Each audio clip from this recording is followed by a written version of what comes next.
On February 18th, 2026, Kinshasa announced a ceasefire. It was not the first ceasefire President Tshisekedi had pledged to respect. The announcement followed several trips to Luanda, where Angolan President Lourenço decreed that a ceasefire would take effect at midnight on February 18th. It was presented as a diplomatic step forward, a foundation for de-escalation and eventual intra-Congolese dialogue. But what unfolded on the ground tells a different story. Since January 29, 2026, several battalions of the FARDC, the Armed Forces of the Democratic Republic of Congo, alongside the FDNB, the Génocidaires FDLR, Wazalendo militias, and foreign mercenaries, have launched hundreds of kamikaze drones daily at villages. Bombs have been dropped indiscriminately on homes. Women, children, and the elderly have been among the casualties. Localities including Gwitankuku, Bichumbi, Mutunda, Bugezi, Gakenghe, Rubemba, and others have come under attack. Then came February 18th, the very date the ceasefire was meant to begin. On that day, the Kinshasa coalition forces launched massive attacks and bombings across the villages of Minembwe. Fires broke out in Karungi and Kalingi. Bomb casualties were reported in Ilundu and surrounding areas. Rather than marking a pause in hostilities, February 18th appeared to coincide with a new phase of escalation. This raises unavoidable questions. If a ceasefire is declared, yet military operations by the same government declaring it intensifies on that same day, what credibility does that ceasefire hold? None. Are diplomatic commitments being honored or merely announced? On February 19, 2026, the AFCM23 issued yet another statement expressing deep concern over the daily, systematic, and unpunished massacres in Minembwe, Mikenge, Karingi, and across the high plateau of South Kivu. The statement denounced the persistent silence of the international community and humanitarian actors in the face of violations of international human law. Subsequent days brought further reports. Friday, February 20th, drone strikes and ground offensives in Minembwe and its surroundings. Sunday, February 22nd, from 4:30 a.m. to 4:45 p.m., coalition forces, including FARDC, FDLR, and Wazalendo militias, launched attacks using combat drones and heavy artillery in Gatoi, Gasheke, Mureme, Berwa, Ruki, Mutobo, and nearby areas. At 10 a.m., reinforced by elements of Burundian troops and foreign mercenaries, they attacked Nyaruhinga in Minembwe, causing significant loss of life and displacement. On Monday, February 23rd at 1:45 a.m., bombardment of Rumbishi resulted in the death and injuries of civilians who were admitted to a nearby hospital.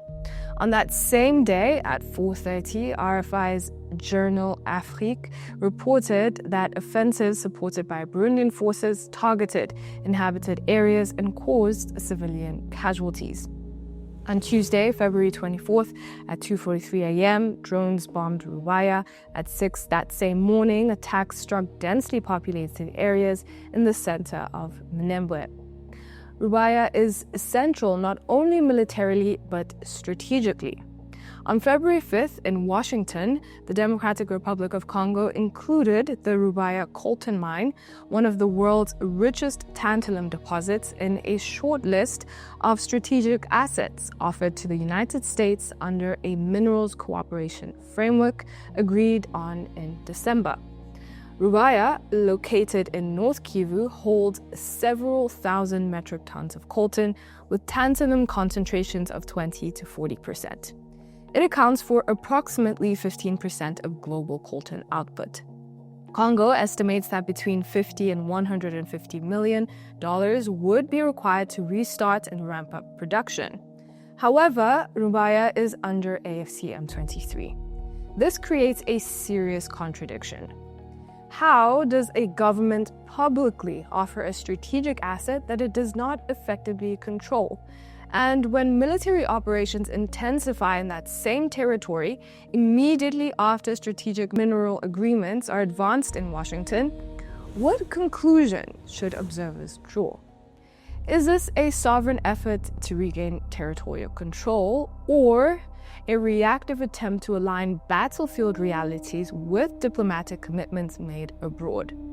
The United States is seeking access to critical minerals. Yet, if a minerals partnership coincides with intensified military operations and ceasefire violations, it inevitably raises concerns about the relationship between economic diplomacy and armed escalation.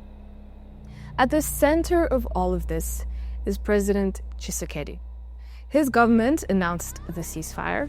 His armed forces form the backbone of the coalition bombing civilians. His administration advanced the strategic minerals framework with Washington. His second and final constitutional term is due to conclude in 2028. Kinshasa's posture appears conciliatory in rhetoric and forceful in execution. Peace is declared in press statements. Military operations continue on the ground. If ceasefires are announced and then followed by intensified operations, responsibility cannot be diffused. If strategic mineral agreements coincide with escalating offensives in the very territories being negotiated, the chain of decision-making leads upward. Ultimately, President Tshisekedi stands at the center of this crisis. He cannot simultaneously claim commitment to peace while presiding over a coalition committing repeated violations. He cannot present strategic assets internationally while the territory in question remains contested and under bombardment. The solutions here rest not with mediators, nor with foreign partners, nor with regional actors. They rest fundamentally with President Tshisekedi.